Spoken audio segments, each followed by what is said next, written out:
This BBC podcast is supported by ads outside the UK. We got a call from the bank and said, "Are you aware that there's no funds in this account?" A string of victims across the US, stretching from coast to coast. The amount of victims in such a short time was unbelievable. Real people losing real money, but the criminals are ghosts. The anger, the frustration, the fear. From the BBC World Service, this is Evil Core. The story of a cybercrime case that stretches from small-town America to the backstreets of Moscow. Listen now. Search for Cyberhack wherever you get your BBC podcasts.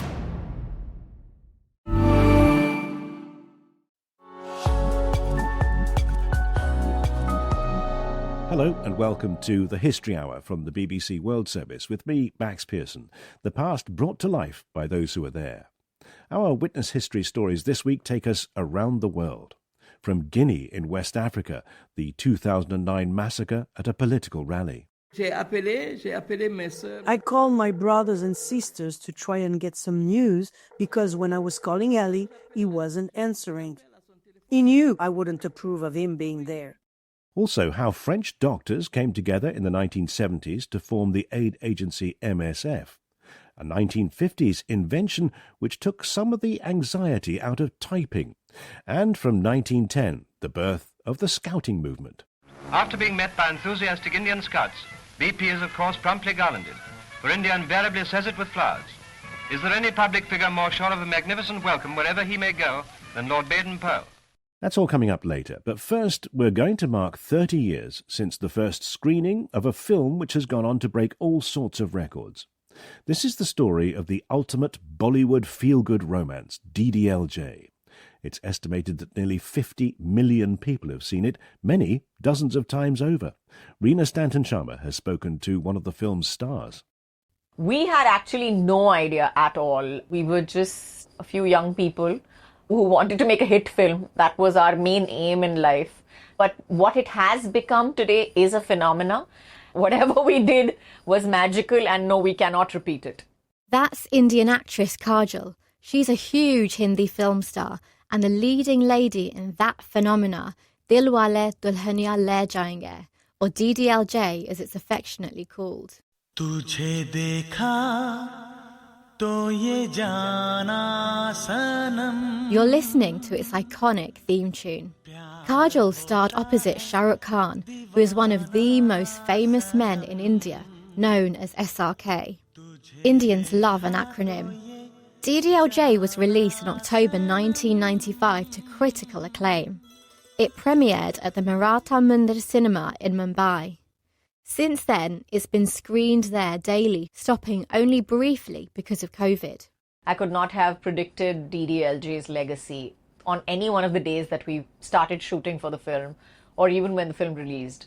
I don't think that we can take credit for creating it, but for making it the phenomena that it is and for it to run for so long, I would say the credit goes completely to all the people who have adopted it, made it a family tradition, and shown it to their kids and their grandkids, and made it part of their marriage proposals. Yes, the film has featured in many fans' proposals. We'll hear more about that later. DDLJ follows a group of friends as they travel through Europe. Simran, played by Kajol, and SRK's character Raj, frolic in front of scenic mountains as they fall in love. Roughly translated as the big-hearted will take the bride, Simran's father discovers she's fallen for Raj and quickly moves the family from London to India so she can marry the man she's promised to. But love-struck Raj follows her there and tries to win over her parents instead of eloping with Simran. At the end of the day, every child wants their parent to look at them and say, "Well done, dude, you did well, and I'm behind you." And that's really, I think, what touches everybody and what connects everybody to it. And of course, you have the fabulous, fabulous music and all the interesting characters and the color and the drama attached to it. At Maratha Mandir Cinema, every day, scenes from DDLJ light up the screen at 11:30 a.m. Fans can get a ticket for as little as 30 rupees. That's just 30 cents. Outside, the Art Deco Theatre is painted bright orange. A huge billboard from the film hangs next to one from SRK's latest hit. In his signature Harley-Davidson leather jacket, Raj has Simran playfully hoisted over his shoulder. The byline is "Come, fall in love again."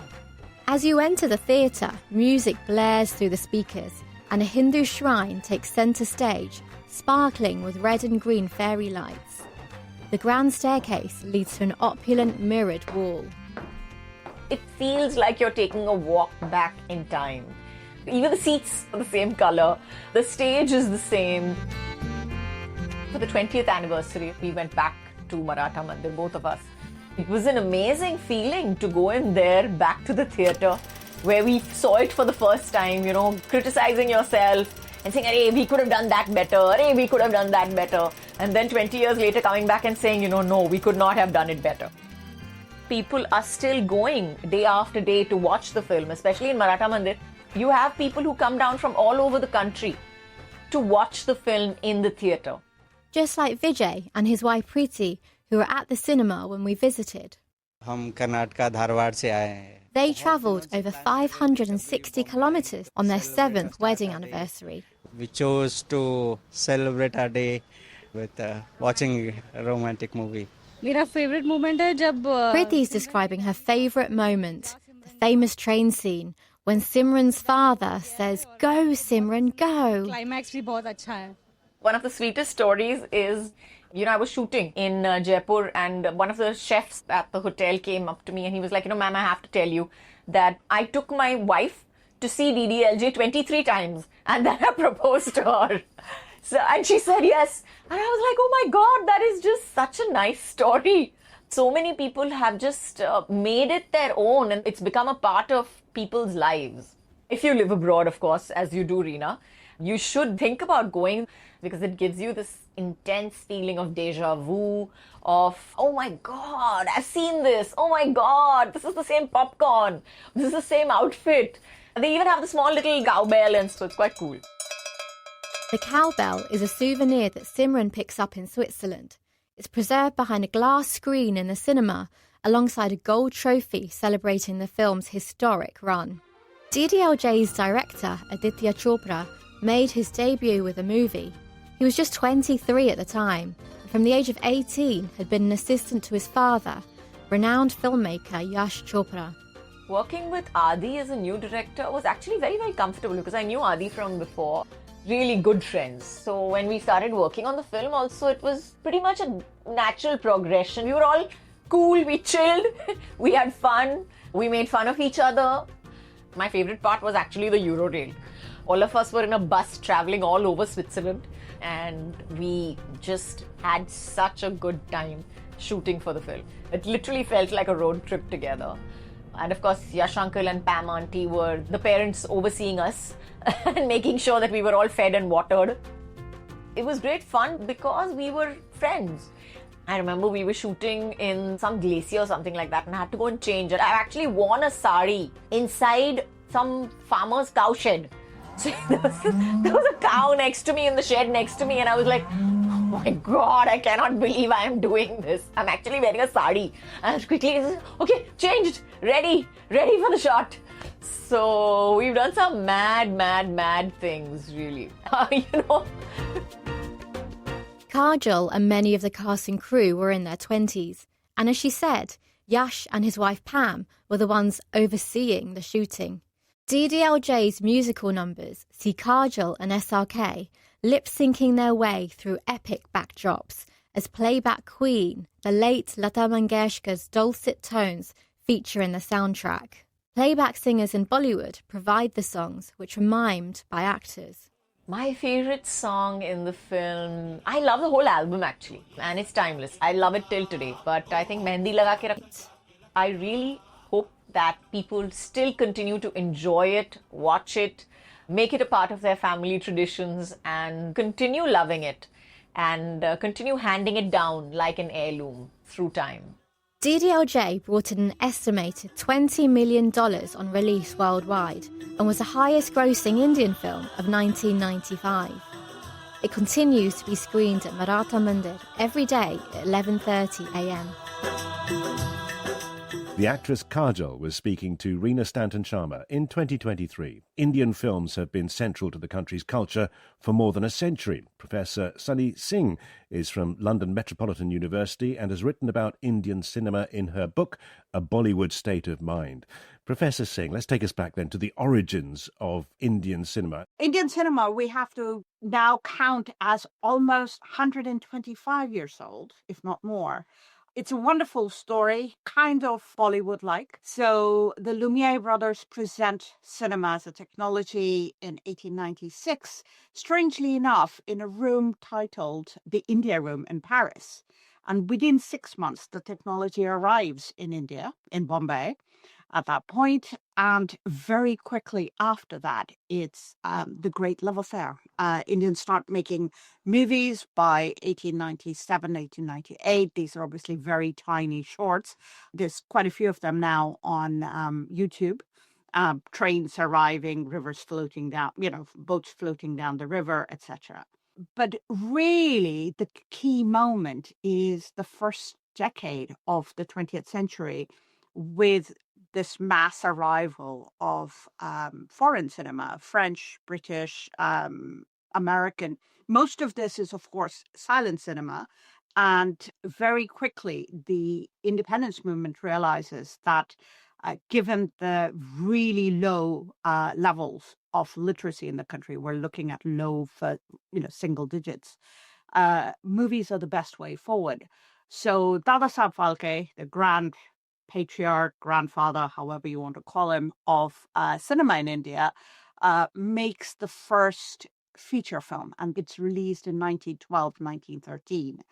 And so you realize that now formal filmmaking is over 110, 15 years old already, over a century.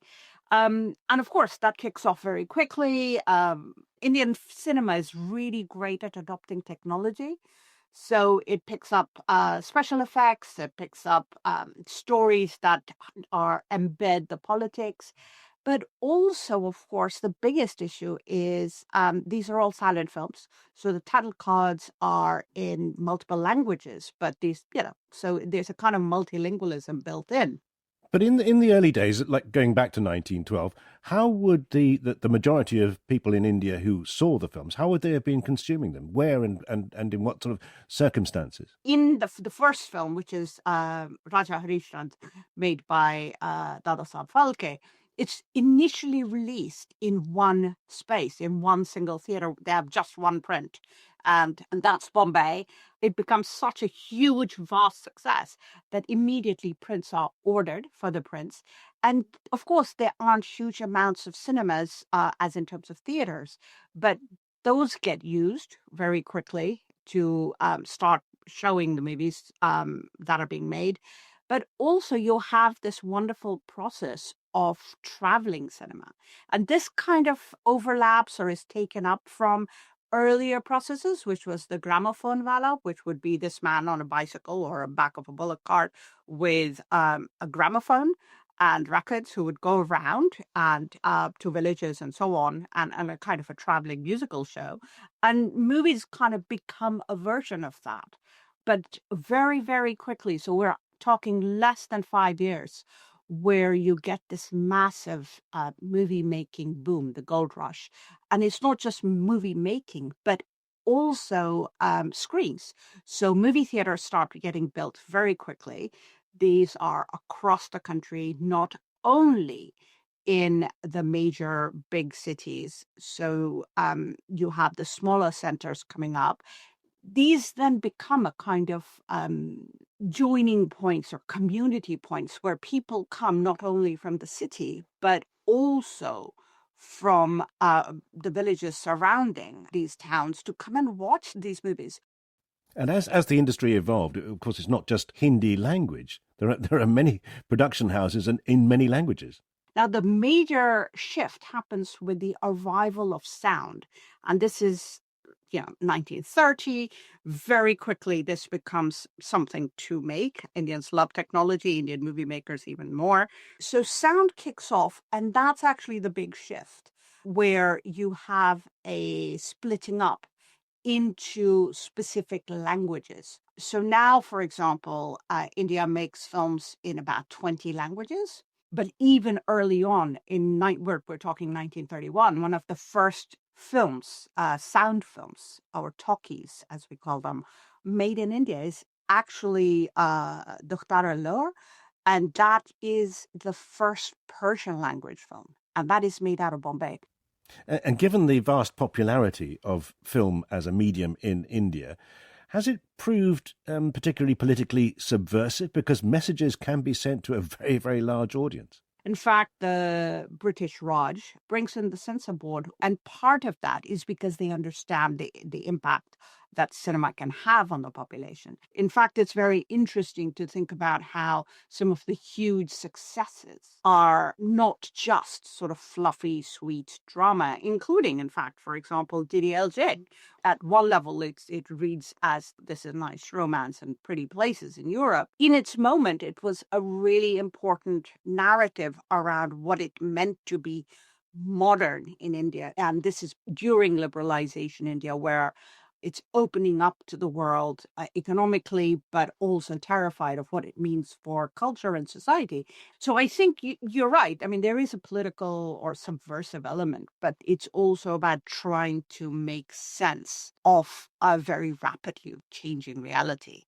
That's Professor Sunny Singh, author of A Bollywood State of Mind. Next, we're buckling up our belts, inspecting our badges and tightening our woggles as we look at the history of the Scouting movement. Lord Robert Baden-Powell laid the foundations for what would become one of the largest international youth organisations in the world. Jill Kersley has used archive recordings to trace the origins of the movement. Tent City, Japan. On the foothills of Fujiyama, the 13th World Scouting Jamboree is well underway. Queen Wilhelmina and Lord Baden-Powell are lustily greeted by 28,000 scouts when they attend the parade at the Boy Scout Jamboree in Holland. At Jamboree City near Sydney, 12,000 scouts from Australia and 16 other countries are taking part in this cheerful get-together. Is there any public figure more sure of a magnificent welcome wherever he may go than Lord Baden-Powell? Lord Robert Baden-Powell, the founder of Scouts at his height of popularity. In recent years, he has been criticised by campaigners who have accused him of holding racist and outdated views. Others say these claims are unfounded. Baden-Powell told his story of Scouting to the BBC in 1937. It starts in the late 1800s when he was serving in the British Army. You see, when these young fellows joined the army, they had learnt reading, writing and arithmetic in school, but not much else as a rule. They were nice lads, but they'd never been taught to be men, how to look after themselves, how to take responsibility, and so on. They had not had my chance of education outside the classroom. I wanted to make them feel that they were a match for any enemy, and be able to find their way by the stars or map, accustomed to notice all tracks and signs and to read their meaning. In short, I wanted each man to be an efficient, all-round, reliable individual. In those days, Scouting meant the action of gathering information about enemy forces or an area. Baden-Powell started to teach the soldiers in his regiment the art of scouting. The men loved the training, and Scouting became very popular in the regiment. So in 1899, I wrote a little book called Aids to Scouting for Soldiers. Baden-Powell began to realise that the book was becoming popular outside of the army and thought the method of scouting may be good for younger boys, so organised an experimental camp. I got together some 20 boys of all sorts, some from Eton and Harrow, some from the East End of London, some country lads and some shop boys, and I mixed them up like plums in a pudding to live together in camp. I wanted to see how far the idea would interest the different kinds of lads, and we taught the boys camping, cooking, observation, life-saving, health, and all such things. The results upon those boys in that short space of time taught me the possibilities which the scout training held for boys. So I at once set to work and wrote the handbook, Scouting for Boys, intending it to be useful to the existing boys' organizations, such as the Boys Brigade, the YMCA, and so on. His book inspired people to set up their own groups, and Baden-Powell began to get letters from them. In that year, 1909, I arranged to have a meeting of these would-be scouts, and there were 11,000 of them. And little did Baden-Powell know that these 11,000 members would grow into millions. Then, among the boys as they were marching past, we found some groups of girls in scout hats with staves and lanyards and haversacks like the boys. So I've had eventually to write a book for them, giving them the name of guides to distinguish them from scouts. And that is how the Girl Guides started, on their own. Soon we began to hear from the overseas dominions and colonies that they were all taking up scouting, and before long foreign countries too were translating Scouting for Boys into their languages and playing the game of scouting. The first World Scout Jamboree, that's a large gathering of Scouts or Girl Guides, was held in 1920 in London. 8,000 Scouts from 34 nations were there. It was during this event that it's said that Baden-Powell was looking for a song that everyone could sing, no matter what their language was.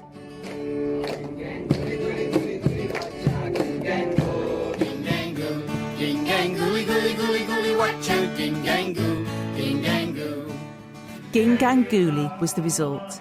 It's of no language, it is usually sung in a round, and is now regularly sung at Scout gatherings. Here you can hear it sung by Scouts in the Philippines, Sri Lanka and the USA.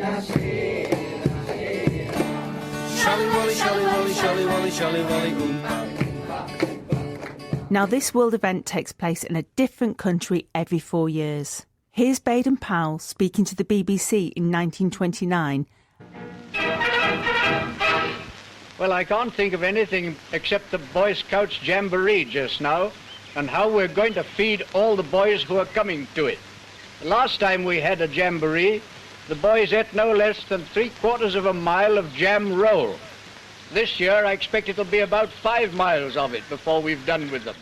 And at that time, it was the world's biggest gathering of young people. Over the next 100 years, Scout events were to become even bigger, with a lot more miles of jam roll needed. Baden-Powell was in his 60s when he was made Chief Scout of the World in 1920. He continued to lead the movement until he died, aged 83. Since his death in 1941, the World Scout membership is growing faster than ever before. Leagues and disarmaments and treaties and promises are all very well in their way between politicians, but they cannot produce peace unless the people themselves really want it.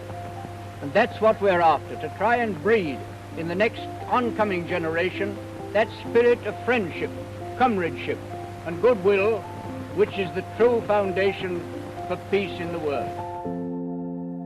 And those words still ring true. Archive recording of Lord Baden-Powell, ending that look at the origins of the scouting movement from Jill Kersley. As the late Chief Scout might say, I will try to do my best.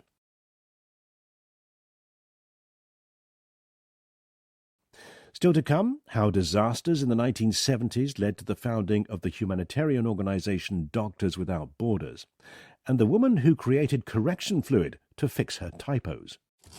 My fingers would hang heavy on the sensitive keyboard, and the first thing I'd know, I'd have a mistake with a deposit of carbon, which I simply couldn't erase. Before that, we're going to Guinea in 2009, when thousands of people took part in a rally to protest against a military leader. It would end in terrible violence. Megan Jones has been hearing from the mother of one of the protesters, Asamu Diallo. Now that I am close to the victims, I can explain the pain we all went through during and after the massacre.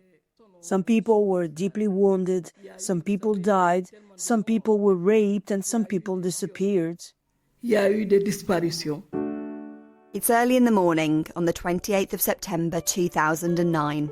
We're in Guinea's capital city of Conakry in West Africa. Around 50,000 pro-democracy supporters are walking towards the main football stadium along a dirt road.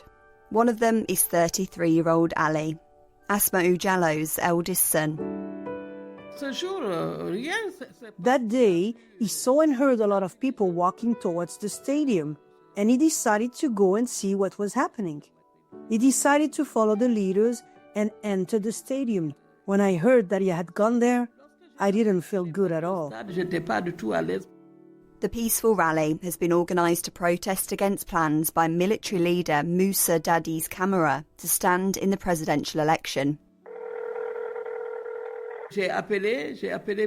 I called my brothers and sisters to try and get some news because when I was calling Ali, he wasn't answering. He knew I wouldn't approve of him being there.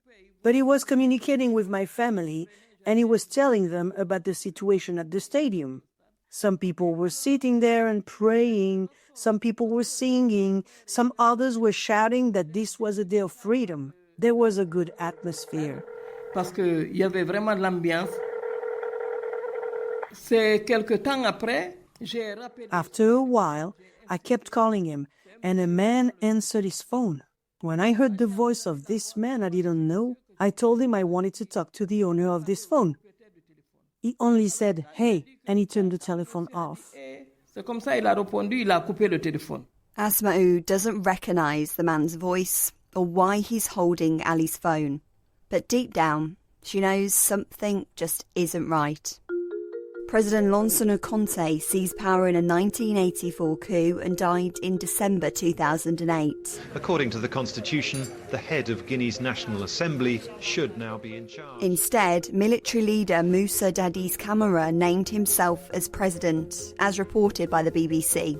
As of today, the constitution is suspended, as well as political and union activity. The government and the institutions of the Republic have been dissolved. At first, his popularity grew as he promised democracy in the country, including presidential elections which he wouldn't stand in. The president of neighbouring Senegal has urged the international community to recognise the new military leadership. They've told me they need 8 months to arrange electoral registration and so on, and that after that, elections would be organised. After speculation he was now intending to run for election, the 28th of September rally was organised. It started peacefully, but then troops under Camara's rule entered the stadium and opened fire. Nearly 90 people are reported to have been killed in Guinea during an opposition protest in the capital, Conakry. The security From my house, I could hear the gunshots. But we didn't know if they were shooting in the air to scare people. We could hear people in the stadium screaming and crying. Now, the African Union has condemned security forces in Guinea for opening fire on unarmed protesters. I told my other sons that Ali was dead. They said that I shouldn't say that I shouldn't think bad for my son. I told them I did not wish for anything bad to happen to him. With reports that soldiers were taking some of the dead to army camps, the final figure may never be known. The first thing I noticed after this event was the silence in the streets. We couldn't go out. It looked like a city during a war. We started thinking of how we could find my son, and although some of us didn't think that he had been killed, I knew that my son was dead. It was very difficult for me to be at the mosque. First, because the bodies had not been properly preserved. A lot of people were not able to recognize the person they were looking for because of the decomposition of the corpses. It was not easy, but fortunately, we were able to recognize my son's body. That day, more than 150 people were killed and many others were left scarred. A lot of women have been raped during this massacre. Some were pushed into isolated rooms to be raped by several soldiers. Some were even beaten to death. Some of them are now suffering from a lifelong disability, and because they were raped, they were abandoned by their husband. And even if they were not raped, their husband did not want them back, because they were probably touched by other men, soldiers. These women are completely lost today. In the aftermath of the massacre, Moussa Daddy's camera survived an assassination attempt where he was shot in the head. He was treated in Morocco before going to Burkina Faso. When Dadis was arrested, things got a little better, but we still had to hide sometimes until the situation in our country became slightly different. After 2010, we could walk the streets again, but we told some victims to keep hiding because we were still worried.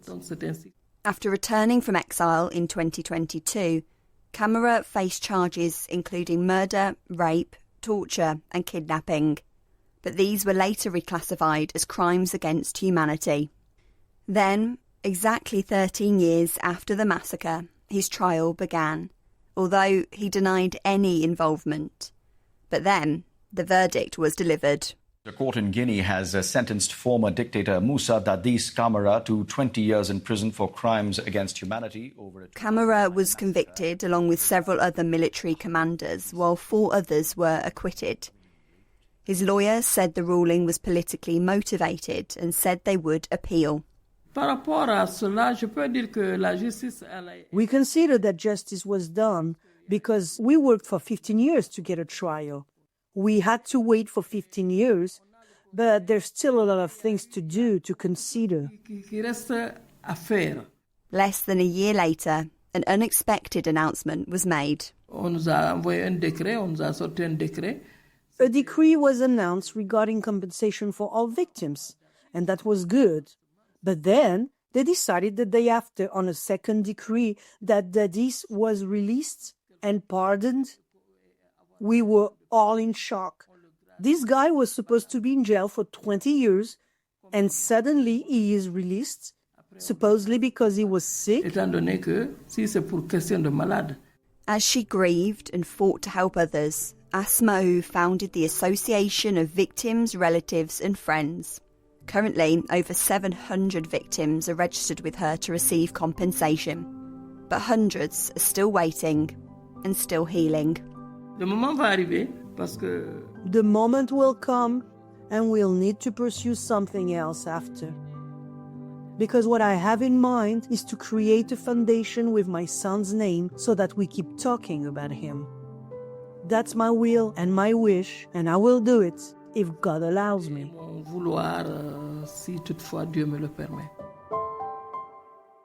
The words of Asama Diallo. She was speaking to Megan Jones. Whenever the worst man-made or natural disasters occur, and wherever in the world, it's more than likely that teams of volunteer doctors and medics will arrive and be on hand to help the injured. The story of one such group goes back to 1971, when 13 men sat down in an office in Paris to launch what will become one of the world's best-known humanitarian organizations. Jane Wilkinson has been hearing from one of those original medics. Je croyais à la réussite de cette histoire. We were going to be part of medical history, like our predecessors, the military doctors in Africa. There was a real spirit of brotherhood, of fighting injustice, like the World War II resistance fighting that our fathers told us about. Meet Dr. Xavier Emanueli, one of the 13 founders of the group that became known as MSF, a charity born out of disaster and disease. In 1970, a major cyclone happened in Pakistan, in the eastern part that would later become Bangladesh. 500,000 people dead or disappeared. It was a huge crisis. Quite apart from the casualties, over 2.5 million people lost their homes and all their possessions. This quiet patchwork of rivers and islands was struck by winds of up to 150 miles per hour, carrying 20-foot waves which swept all before them. The receding waters left the countryside strewn with the bodies of villagers, so many in fact that hundreds still lay unburied more than a week after the disaster. In France, there was a well-known medical journal called Tonus, very popular among medical students and young doctors. The editor of Tonus had written that the cyclone had caused hundreds of thousands of deaths. And yet, he said, we are here, sitting quietly in our little offices, in our hospitals. So he launched an appeal, join us, we need you. We need you. Xavier, then in his mid-20s, was working in a hospital in Paris. À cette époque, there was an emergency system called, and still is, SAMU, France's National Emergency Medical Service. And I was helping to set it up. But I dreamt of a venture. I didn't want to stay in an office, in the same place. So Xavier answered the call. And he wasn't the only one. Around 400 people registered to help. The editor of Tonus, he sees all these doctors arriving. And it's very embarrassing because he doesn't know what to do with them all. So he starts to put them in groups, to think about what our missions will be. International emergencies, wars, earthquakes, refugee camps. Most of the volunteers had little international aid experience, but there were a few doctors who knew exactly how tough the work would be. A few years earlier, they'd been volunteer medics in the middle of a bloody conflict. In 1967, there had been a rebellion in Biafra, Nigeria. They wanted their independence, and about 1 million people died during the civil war. Sweeping over the town, strafing and dropping rockets as they move. Yesterday, 27 people were killed and about 300 were injured. At precisely 1:30 every day, they come over the town as patients are sitting out on the lawns at hospitals. Here comes the next one, he's flying the other side. President Charles de Gaulle asked the Red Cross in France to send doctors to help. So some went. But after the war ended, they came back home. And when there was the call for help from Tonus, they signed up. By the autumn of 1971, there were hundreds of volunteers, led by 11 doctors and 2 journalists. We were the ones who were really active, who came out of all these discussions. We were from the left side of politics. And in December, the 13 founders sat down in a Paris office to draw up their official charter. We had a long meeting. We were drinking, smoking, talking, and we were young. We know that we were starting a big adventure. But first, they had to agree on a name. Raymond Borel, the editor of Tonus, had already set up Secours Médical Français, French medical relief. But the title wasn't quite right for their new project. The editor said it doesn't mean anything, Secours Médical Français. What I want is the word doctor in it. So we did an anagram. We already had the M letter with the word médecine. Okay, but what are we going to do with the letter S and F? And that's how we decided, sans frontières. Without borders. Sans frontières. But what did that actually mean? Are there geographic borders?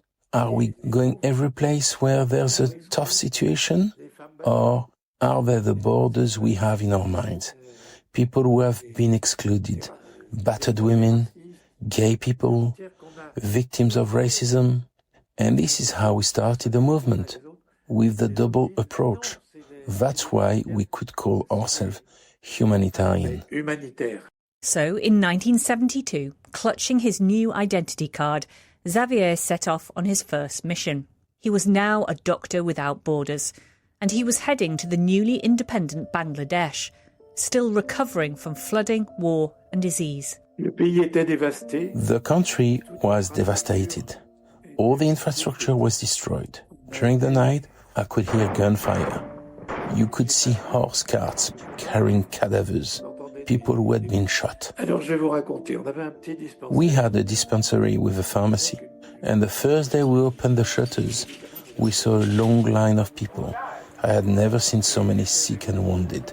There was dysentery, malaria, malnutrition, fevers, and also wounds from the war that had not been treated. And I'm also one of the still living people, doctors, who saw smallpox. 1 month, we might have 30 dead children. Many families lost at least one member. This is when you understand what misery is. You have very little medicine. You put your stethoscope on the heart and you hear boom, boom, boom. Give some aspirin and on to the next one, because there are so many people waiting. Xavier stayed in Bangladesh for 3 months, one of the first missions carried out by MSF. And over the decades, their work grew, aiming to provide care regardless of race, religion or politics. In 1999, in recognition, the charity celebrated winning the Nobel Peace Prize. We accept it on behalf of the populations in danger that we serve and that we work with around the world. Dr. James Orbinski, then president of MSF International. We accept it with honour, but with a certain degree of humility and dignity.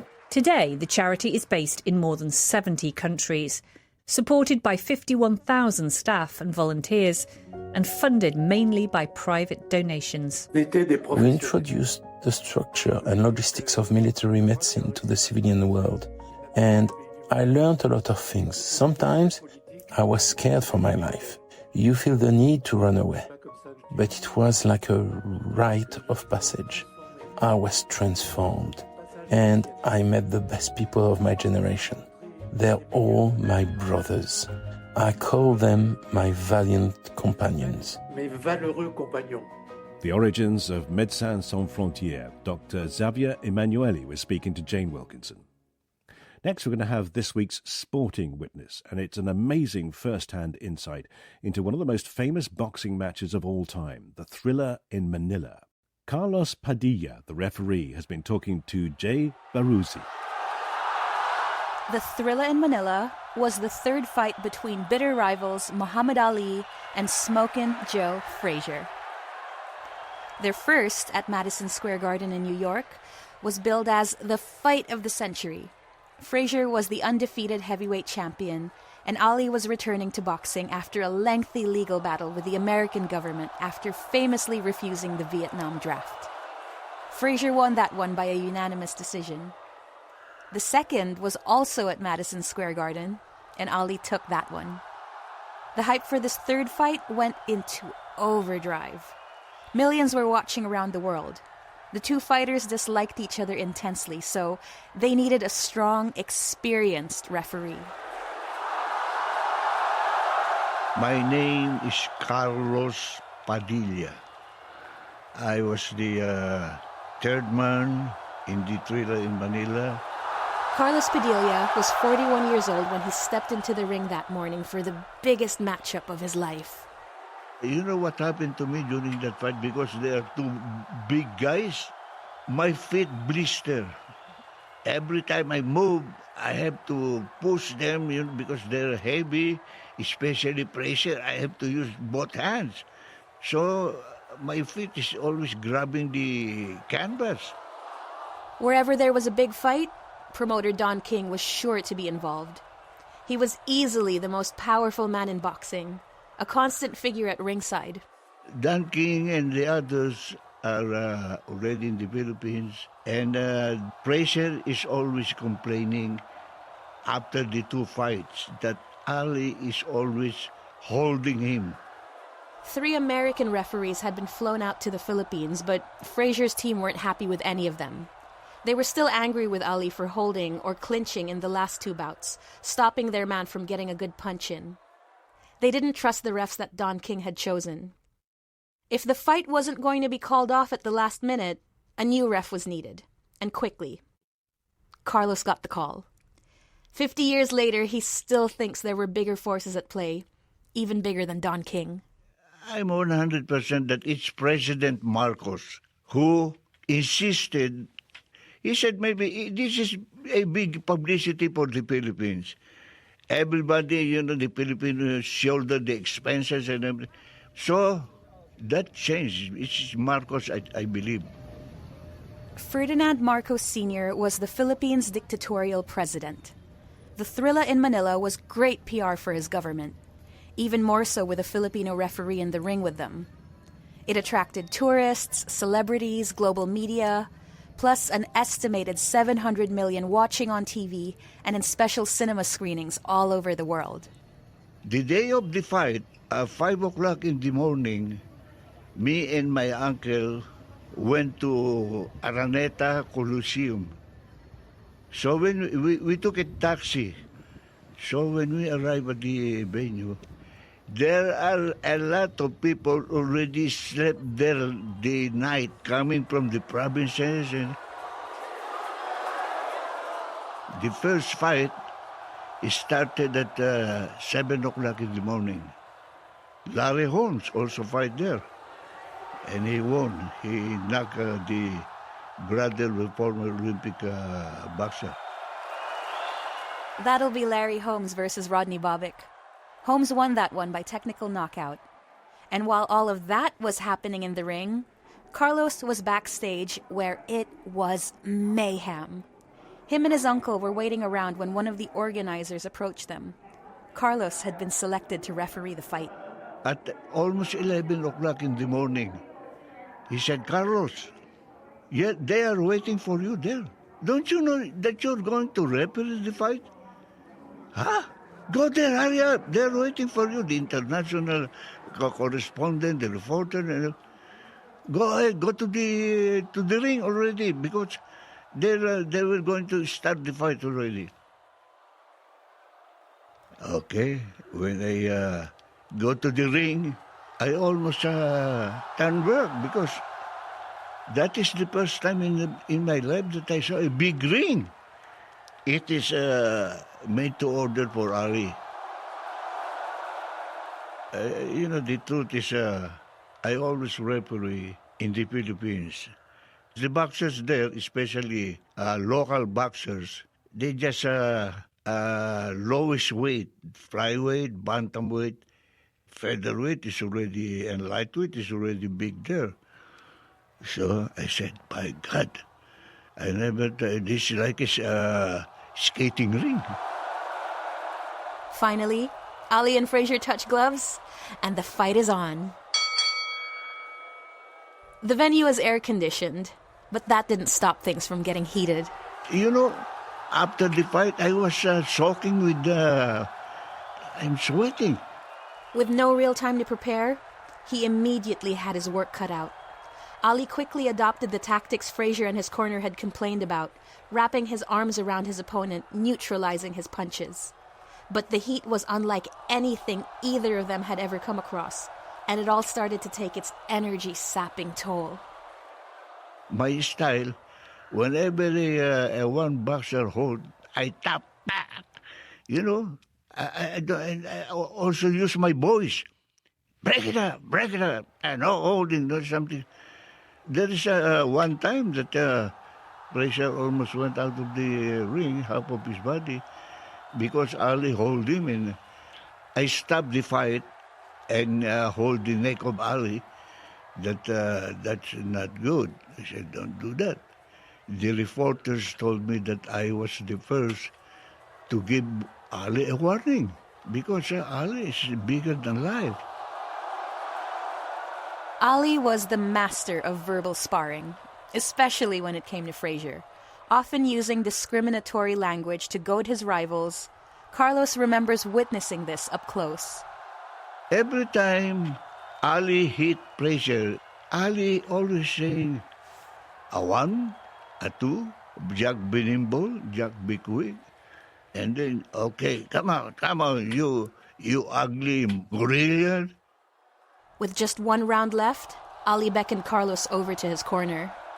Ali said that if the last round will continue, he will collapse. I think he cannot take it anymore. And in my mind, I said, well, Frazier is really, beaten. And his mouth is bleeding inside. So I go to the corner. I said, "Hey, Joe, are you okay now? Are you okay? How do you feel?" And the trainer, Eddie Foots, he said, "That's it." Ali wins by technical knockout after 14 brutal rounds. So Ali sitting on the stool, and God, he's very tired. He was almost collapsing on the stool. And then he said, "Hey, champ, I have to raise your hand." So he gave me his hand while he's sitting in the stool. So that's it. Carlos Padilla was talking to Jay Baruzzi about what it was like to be right there in the ring with two great warriors. Finally this week, we're going back to Texas in the 1950s for the story of an invention which has spent a good 60 years in the cupboards of homes and offices. It was a hard-working secretary called Betty Graham who wondered if there was a way she could paint over her typos, mistakes made on a typewriter. It gave her the idea to cook up the first batch of correction fluid. Betty died in 1980, so Vicky Farncombe tells her story using archive recordings from the University of North Texas Special Collections. Texas has probably spawned more people with ideas and the determination to follow up on them than any other state in the Union. And we have a gal with us today who is a personification of this endeavor and is different than most of the heroes that we read about in Texas history, which were men. I give you Betty Graham.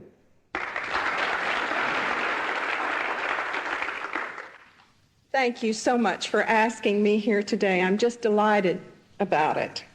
If you wondered where I went a minute ago, I realized that I had... This is the late American entrepreneur Betty Graham giving a talk at a Rotary Club in Texas in 1977 about how she created a multi-million-dollar business from hiding her mistypes with correction fluid. Betty's story begins in 1924. She's born in Dallas and grows up loving drawing and painting and thinking she'll be an artist like her mum. At 17, she marries soldier Warren Nesmith, and the following year she has her son, Michael. But after the Second World War, Betty's dreams start to crumble. She and Warren break up, and she realises her artistic talent is not enough to support her and Michael. She secures a job as a secretary, but can't get to grips with her messy new electric typewriter. My fingers would hang heavy on the sensitive keyboard, and the first thing I'd know, I'd have a mistake with a deposit of carbon, which I simply couldn't erase. The typos pile up. I was a busy secretary with a heavy schedule, and I simply did not have the time to relearn to type on the then new electric typewriter. With her artistic background, Betty knows that painters cover up their mistakes by brushing over them, and she wonders if she could do the same. I actually did this. I went home and got a bottle and put some white pigment in some solution and added some other ingredients to make it penetrate into the paper, and took my little watercolor brush to the office and began to correct my mistakes this way.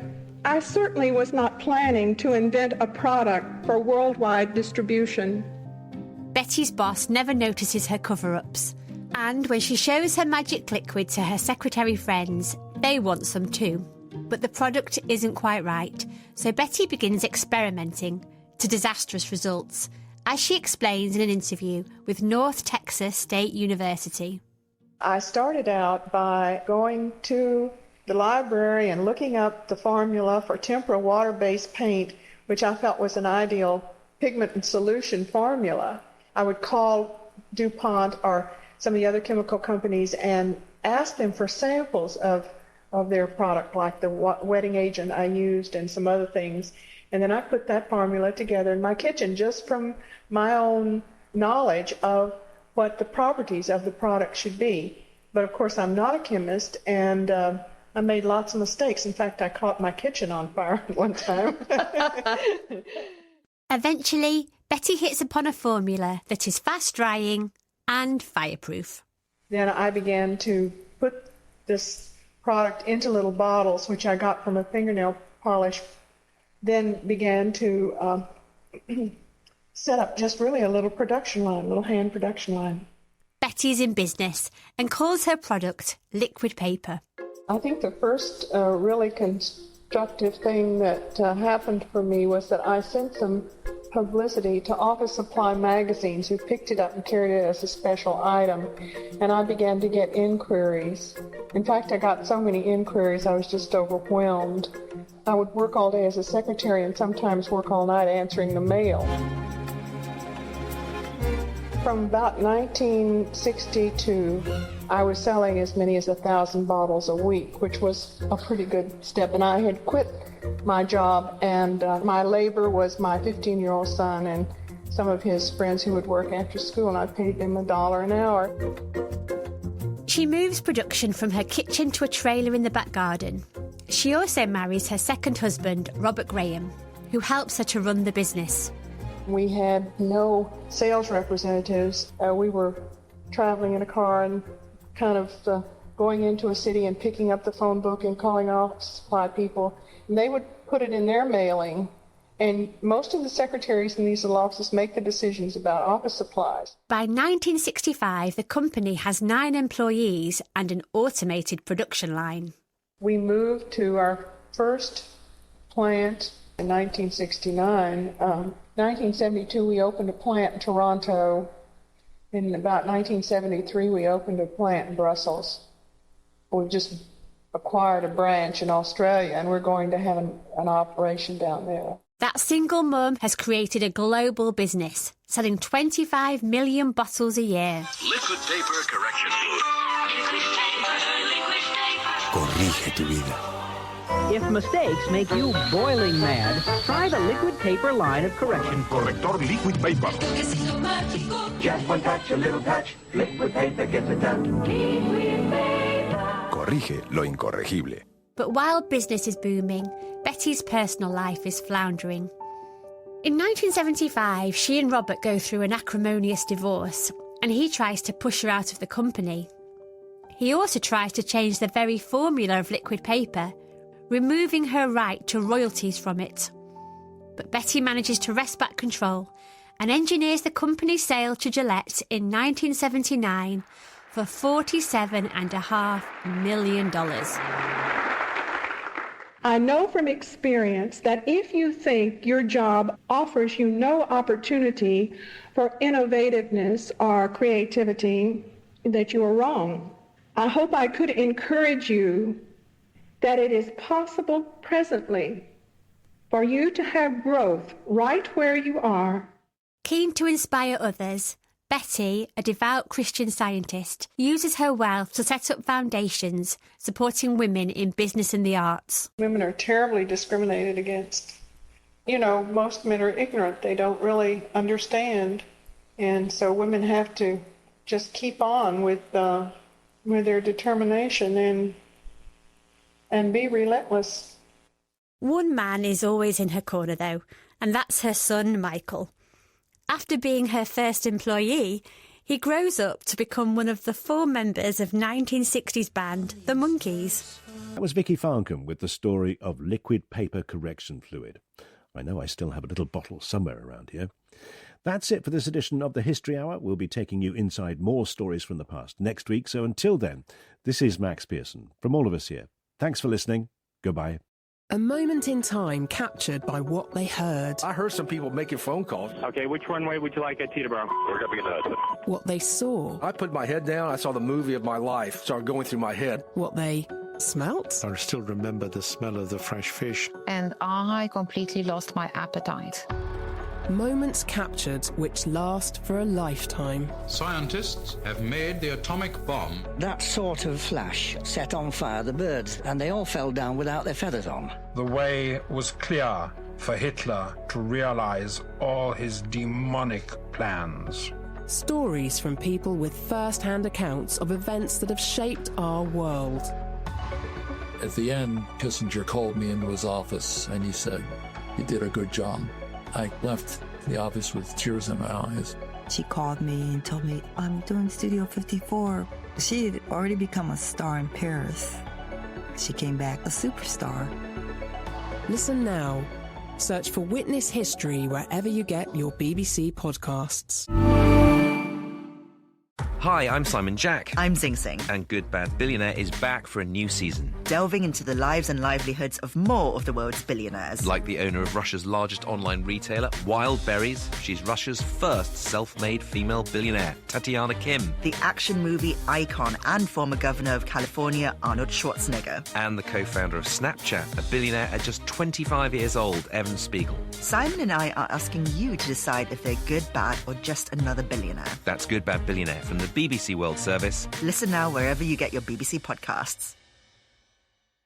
Hi, I'm Simon Jack. I'm Zing Sing. And Good Bad Billionaire is back for a new season. Delving into the lives and livelihoods of more of the world's billionaires. Like the owner of Russia's largest online retailer, Wild Berries. She's Russia's first self-made female billionaire, Tatiana Kim. The action movie icon and former governor of California, Arnold Schwarzenegger. And the co-founder of Snapchat, a billionaire at just 25 years old, Evan Spiegel. Simon and I are asking you to decide if they're good, bad, or just another billionaire. That's Good Bad Billionaire from the BBC World Service. Listen now wherever you get your BBC podcasts.